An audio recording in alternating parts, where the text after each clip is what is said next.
Moving into the late aughts, I was getting very nervous because I love when I can find a great album.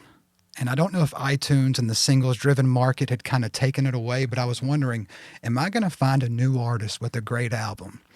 And then, boom, here comes Zac Brown with one of the greatest albums for my taste. And I know music is subjective, but from beginning to end, Sick 'Em on a Chicken. I mean, that was one of my favorite tracks on the record. it's one of the few times I can say I can listen to that album over and over and over. Yeah, me too. Me too. And I got to ask you about what it was like discovering Zac and that process. It's that I keep calling it the X Factor. I know there's a TV show called the same thing, but it's I believe that Bernie Cahill, who managed Zac for a while, was the one that gave me a call and said, "I need you to go to Third and Lindsley tonight."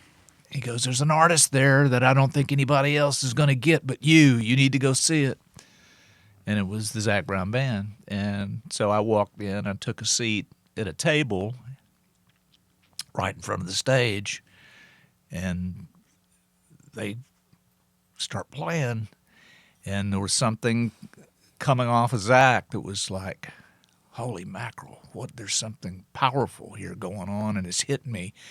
And so one of my partners, who was my business manager, a guy named Alan Cates, I said, go talk to Zac.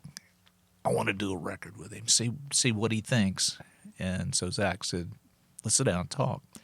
So that was it. And so between the two of us, we paid for the record out of our pockets. I think I paid $20,000 to. Wow. And the record sat around for 18 months, 2 years. Couldn't get anybody to bite on it. How is that possible? It just is, because it just is. It's like I don't want to say anything, get myself in trouble, but it's, one of the most interesting things that Zac told me, he goes, well, I met with this one guy, this one record label. He told me what he would like to do is cut the band. Don't use my band, but use session musicians and change the name to Zac Brown and the Chicken Fried. And I thought, my God, you're marketing before music, and it's so anyway, I said, well, thank God we didn't do that. But we used his band, which was a switch for me because I was used to the session players. And it took longer, but it was different.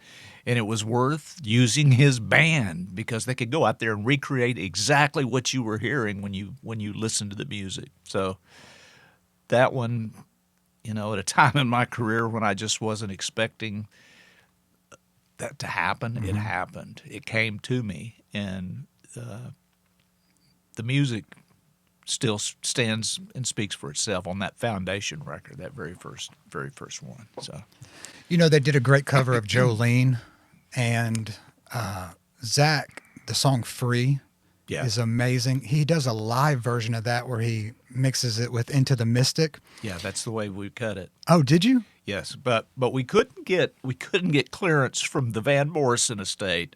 They wouldn't give it to us. So there was actually three pieces to that. There was a fiddle intro that lasted probably 45 seconds.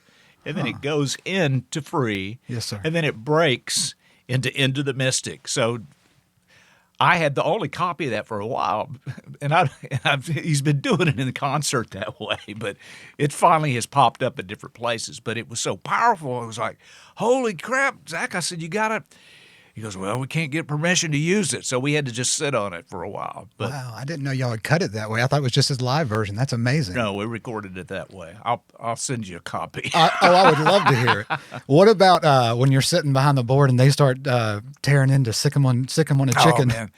That song was so special to me because he had this in the early days, he had a little Jack Russell dog named Pete. Oh, they're loud. That traveled with him. Okay. And Pete's in that song, that's what, if you go back and listen to the lyrics. But I just thought that song was hilarious. It was awesome. And it felt good. But they were different. They weren't following anybody's agenda.